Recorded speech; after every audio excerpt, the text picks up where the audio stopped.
appeals not paid in his case. The verdict remained unchanged. As of today, Mr. Miller is still in prison. Continues to be the case reviewed in the Sixth Circuit. As for Ron, after the death of his brother and sister, he was 15 in custody by his paternal grandmother. He is an adult, has finished school, received an education, and has decided to stay and work in his home state. Thanks so much, guys. Subscribe to the channel. Also, don't forget to click the bell. There are many shocking stories ahead. If you're intrigued so far, give this video a thumbs up. It really helps more people find the story. The world's safest country. No expected murder. By 2018, everything changed. The Chloe family case. In this crime justified by nervous disorder. In 1995, and this small state, they defended the by criminal actions under disorder. The medium unable to distinguish right from wrong. This law is fast. It is supposed to be criminal. But not trial. Tribal conclusion. By saying that he was not controlled his actions or never realized confidence. Because of the disorder. The head of this happy hardcore family tried to use insanity as a means to avoid responsibility for the he committed. However, he was insane. Psychologists believe that his actions motivated by jealousy, rage, and a desire for revenge against the ex-wife and the daughters who supported the mother. Unfortunately, such crimes, motivated by jealousy and a pathological desire for revenge, are two worldwide phenomena. According to statistics, these motives come from crimes committed. Excessive suspicion, insecurity, and disdain control of a partner, a control person, a beast, is not spared even his own. Disorder in the Cole family. James Craig Gore was born in 1963 in Texas. His future wife, Aaron Kater, White, was born in 1965. He met in early 1980s as students at University. Craig was graduating engineering and planned for humanities course. With the found his began a romantic relationship. They were young, in love, and seemed like a great couple. Craig was a student, but for his determination and talent in engineering. In the late 1980s, after graduation, they also went to Italy close friends and family. Their first child, Emily, was born in 1991, followed by one in 1993. They lived in a cozy house together and are quite well by local standards. In 1999, when Graham started their third child, Craig received a good job offer and largely unequal effort. His crucial coincided with their son, Sean, who he won. With a high income, Craig bought a sweet house in the city's most prestigious neighborhood, a well-family car. Graham came home, and Craig became a primary breadwinner. However, the family isn't perfect. The daughters, Emily and Lauren, talented in sports and music, often participating in vocal auditions and other events. Emily excelled in school and went to a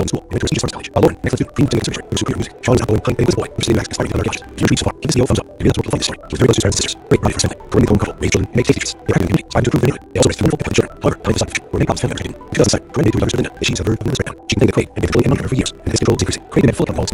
She complained to Craig and they controlled and monitored her for years, and this control was increasing. Craig had full account of all his teenagers, not to purposes, and every day also confessed as well. Graham provided with supermarket receipts, back possession down, and repaired her every day on his work. The entire family lived on strict schedules at Craig. When he returned from work, his wife, children, and people, they went to bed, woke up, and ate certain times. He needed to stay up schedule. Over time, Craig was sexually controlled and terrified. He became increasingly demanding and selfish, making actions were scheduled down to the hour. Craig felt enslaved. She had no free time, own duties, and responsibilities. She tried to fulfill all of her husband's demands, holding that he was in control, and get back to normal life. But Craig seemed to enjoy school, and was unwilling to change. No, he deeply disturbed by her sister's relations. She, like everyone else, seeing Craig as a perfect husband, father, and family man, and turned out he was the best parent. However, Corinne did not want to destroy her family. Besides, she and her children were financially dependent on Craig. Therefore, she decided to find a job that would provide her with a stable income. Corinne's hobby. Corinne, after advanced age of children, was in physical shape. She only used pills of nutrition. They regularly followed diets, took care of herself, and went jogging every day. Secretly from her husband, she enrolled in a low fitness club, where she started working out for 6 hours every day. It was her way of blowing off steam, distracting herself, and getting her thoughts in order. She decided to gym while Craig was at work, and didn't notice her working out. Soon, the head of the sports club, stayed active, fit, and diligent. Corinne was off to try herself with fitness. They struggled with a probationary period and possibly unofficial labor contract. The poor housewife could not be in such an ability because now she would be able to do doing what he loves and he was seeking to remuneration for. Eventually, Craig found out his wife wanted to do. Corinne was stable and having a go. Finally, he had to go. He even seemed pleased that his wife found out to do and now earned her own money. So many conditions she had to be home when he arrived, cook meals, and not disrupt the plan in his life. Corinne found Susie acceptable because now she had freedom of action and the ability to provide for her own needs without having to justify her and judgment. We started romance in the love triangle. Soon, there was a new started fixed up and Sunny. Ren and Sunny quickly often became friends. For Corinne, who had been stable mom for many years, he was unable to neutralize people outside the family. Sunny became a trust confidant. Who missed the time they had to work every day, sometimes going for walks, drinking coffee, and hard talks. It didn't call their friendship to grow with the same war. Naturally, they hid the feelings and relationship from everyone. One time, Corinne decided she had to confess everything to her husband. He spent months preparing for this conversation, trying to find the backwards, not knowing how to start, what confidence might be. Eventually, she opened up to Craig. Although Craig was quite puzzled by his wife's relation, he had to radical and not make a scene. However, in the day, Craig stated that he would use his wife's relationship with Relocation to join them. Corinne was shocked by her husband's proposal and didn't know how to react to it. Nevertheless, Craig took the initiative and began going inside, sending her flowers and small gifts. He seemed to see this as an opportunity to widen his intimate life, and passion, new sensations of marriage to Corinne. At first, women agreed to his proposal, but soon realized that for Craig, it was a game of confidence. Their peculiar love triangle didn't last long, and Craig was made to realize that he would look in the relationship. Feeling insulted, Craig demanded Karen and Fair immediately. She continued to be silly, feeling in love. After nearly 2 decades of marriage, it seemed that Corinne was ready for her husband for a new relationship. Owing to another state, in secret meetings, after scandals, complications, and battling the relation, Craig decided that the best solution to save his family would be to move to another state. He began living in New York, paying residence, and soon had a position as water for a large company in Columbia, Missouri, a city neighboring Kansas. Craig believed that his husband for another state would enter family Sunny, and their family life would return to normal. If you're intrigued so far, give this video a thumbs up. It really helps more people find this story. The move in the summer of 2008 proved difficult for the family, as children had to change schools, make friends, and just left in a new city. All the family was off. Craig's salary was in position, but he was earning effort. However, more responsibility and more hours of the job. Pride and identify, he had cut Sunny out of his life for good. He was wrong. Corinne and Sunny continued to communicate regularly, exchanging calls and texts to meet in secret. They were driving halfway and spent all of their roads out before returning home. By then, Corinne was due. She no longer loved her husband, and divorce was only a matter of time. These secrets continued until December 2008, when at New Year's Eve, they came to family returned to their hometown, his family and friends. Sunny was present at the Corinne and Sunny gave bookkeepers, so they exchanged greetings. However, the party pressed and under the influence of alcohol, they seemed to forget social norms. The loves were inseparable, holding hands, exchanging wine glasses, and some steam kissing. Craig was angry. He was furious. Corinne had insulted and humiliated him in front of his friends and coworkers, making her farewell. Craig made a sick party, verbally attacking his wife and Sunny. They raged Craig, forced him to drag Corinne away from the party. On the way home, he lost control of himself. He grabbed her by the shoulders and shook her with such force that her wrist ripped. He then slapped her, causing her to stumble and fall, hitting her head hard. Divorce and pain harassment. After returning home, the conflict intensified. 2 days later, Corinne told Craig that she was leaving. She initiated divorce proceedings and demanded custody of the children. At first, Craig tried to apologize, begging to keep the family for the sake of the children, and offered to leave the marriage on a chance. However, Corinne was panicked and obtained a divorce. Craig then began claiming her mutual friends and relatives, asking them to talk to Corinne and convince him not to break up the family and stay with him. Despite his best efforts, she firmly told him that she was leaving for Sunny, who was never truly happy in their marriage. In early spring of 2009, while they were living under the same roof, another argument broke out, including resorting to physical violence for the first time since the New Year's Eve party. Corinne reported him to the police and was arrested. However, at the station, he claimed that his wife was hysterical, and he only held her tight to calm her down, which caused the bruises on her arms. After this incident, Corinne, vowed being virtual divorce, took the children and moved out. For Craig, it was a serious blow, but even more, he was angry and he turned to his daughter's side and his mother, saying that for the first time in a long time, he saw her happy. He saw this as betrayal and refused to communicate with Billy and Lauren, only called John and taking him away on weekends, blatantly lying to his daughters. Meanwhile, despite the ongoing divorce proceedings, Craig still hoped that his wife would change her mind and come back to him. He was jealous, tried to control her and follow her everywhere. He watched her house, followed her around in a rental car, tried to remain unchecked, and even tried to get him in her house when no one was there. Happily, all of this took time and effort. Craig had to sacrifice work. First, he went vacation, and he claimed that he was sick, and again, he just started to work without explanation. This reckless behavior led to his termination. After leaving his job source of income, Craig was forced to live in his parents' house because he couldn't afford his own. Now, with plenty of free time, he was able to saw his ex-wife all day long, leaving her to his ex-husband's court to separate from Berkshire. Horrible Thanksgiving. In November 2009, just before Thanksgiving, Corinne took her children to visit her 89-year-old grandmother, who overnight in the small town of Birmingham, Kansas, to spend the vacations. On the evening of November 29th, the Birmingham Police Department received a alarm call about a suspicious van and sounded gunshots. Authorities needed seeing a small truck pull up into the home. A man died in the house. They then allegedly received gunshots, but were not sure. The man then left the house, got back in the truck, and drove away quickly. They did not attempt to apprehend him, fearing he was armed. And when he pulled up to the house, they met by a terrified 10-year-old boy calling for help. It was Sean Kater, who couldn't explain what had happened. But it was clear that terrifying scene awaited police inside. Near the front door, they found the 89-year-old woman lying in a pool of blood, and surprisingly, alive despite 2 gunshot wounds. In addition, police found the lifeless body of 44-year-old Corinne. She had shot in the chest and killed by a close gunshot dead. Her ex-husband left her with no chance to survival. The body of her oldest daughter, 18-year-old Emily, lay between a wall and the couch. She had apparently tried to hide from her enraged father, but he caught up with her into her life with 2 shots. If you're intrigued so far, give this video a thumbs up. It really helps more people from this story. Her younger sister, Lauren, lay in a pool of blood in a second-floor bedroom. She was still alive, begging family to save her life, and repeatedly stating their father had died. The elder woman and Lauren were immediately rushed to the event carrying the hospital. Despite the doctor's efforts, their lives could not be saved. Lauren died on the morning of December 1st from massive blood loss and damage to her internal organs, and her great-grandmother died a few hours later that day. The only son, John, was in shock. Psychologists with him. He had the information, and he didn't miss tragic events in his great-grandma's house. He said that evening, his son's engagement rang there, and he rushed to ask for his advice. Suddenly, the back door of the house was open, and they found him in the house with a shot in his hands. The house murdered, and pointed his ex-wife shot her, and moved closer, fighting him. But for a few seconds, Sean rose in horror. Then he returned to him, shot silently, and texted him. Sean realized he had to run, so he went out the back door. The woman ran away and made him. Only his grandmother and sisters called for help. However, the huge special, he had several gunshots.